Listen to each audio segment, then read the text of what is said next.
Okay, this is the health section for early adulthood. It starts off by discussing mortality rates. So, more males die than females, and the mortality rate for emerging adults is less than for adolescents. So, less people in emerging adulthood die than in adolescence, like accidents, less accidents in emerging adulthood compared to adolescents. Some good news for entering adulthood: emerging adults have fewer chronic health issues, fewer colds, and fewer respiratory problems compared to kids. That's the good news. The bad news, bad habits, they do increase during emerging adulthood. So think to yourself, what do you think the percentage of adolescents that don't get any exercise? And then also, what is the percentage of emerging adults that don't get any exercise? So think to yourself, adolescents, what percent get zero exercise? Emerging adults, what percent get zero exercise?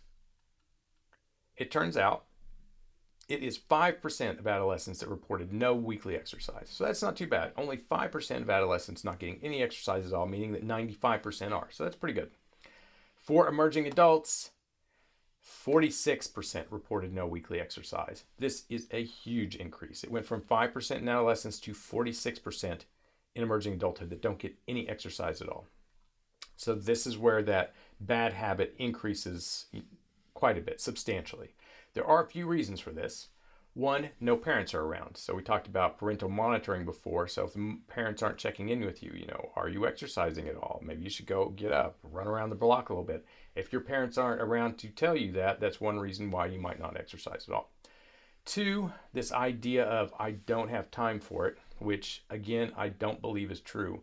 Saying that you don't have time for it is like saying you don't have a choice. You are taking away the responsibility that you have for your choices when you do that. If it's for you to say it's a choice to not exercise is to pretend like there's no choice there, and it's kind of an act of self-deception.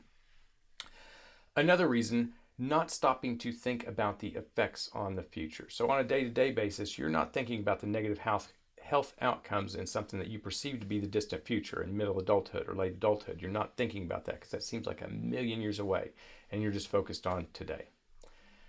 Relatedly, 32% of 20 to 39-year-olds are obese. By 2030, they expect this to be 42%.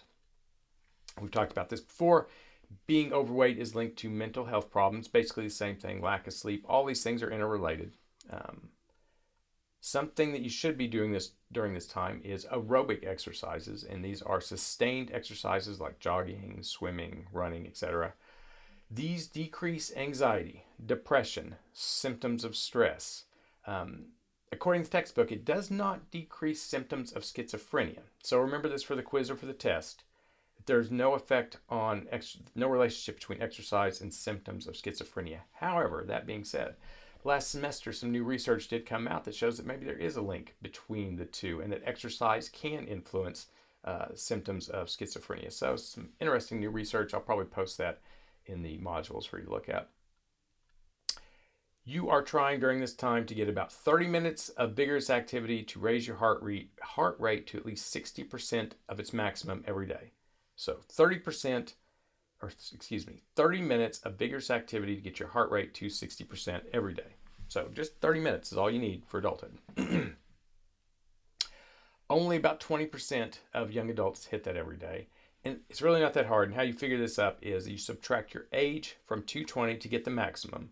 So for me, it's 220 minus 43, which equals 177.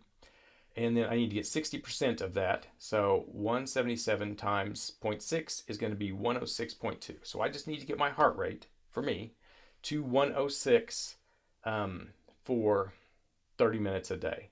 So it's super easy for me to get my heart rate to 106.